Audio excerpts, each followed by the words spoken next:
Noong unang panahon, sa gitna ng malawak na kapatagan ng Pampanga, matayog na nakatindig ang Bundok Arayat, isang bundok na may tinatagong hiwaga.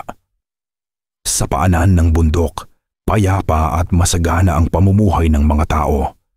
Masaya ang anihan at ang mga batay naglalaro sa ilalim ng araw.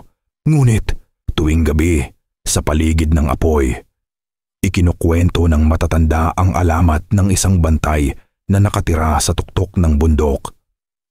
Isang gabi, sa gitna ng makapal na hamog, nasilayan ng ilan ang aninong matayog na may matang kumikislap sa dilim.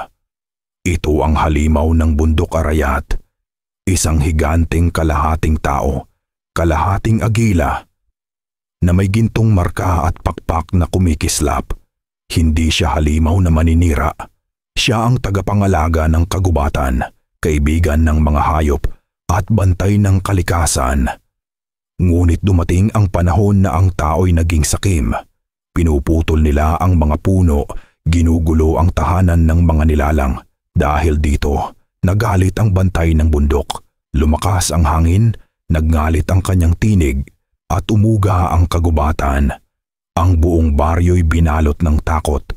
Nawasak ang mga bubong, nagtakbuhan ang mga tao at nagdilim ang kanilang mga puso.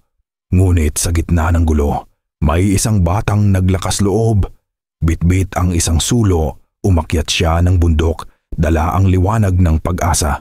Sa tuktok ng bundok, hinarap ng bata ang higanting bantay. Maliit man at mahina, hindi siya natinag. Hindi lumaban ang bata. Sa halip nagsalita siya mula sa kanyang puso at nakinig ang bantay. Unti-unting lumambot ang kanyang titig.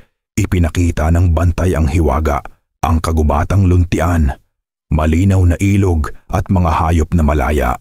Bunga ng respeto sa kalikasan. Sa aral ng bata, nangako ang mga tao. Sama-sama nilang inalagaan muli ang kagubatan at itinanim ang binhi ng pag-asa.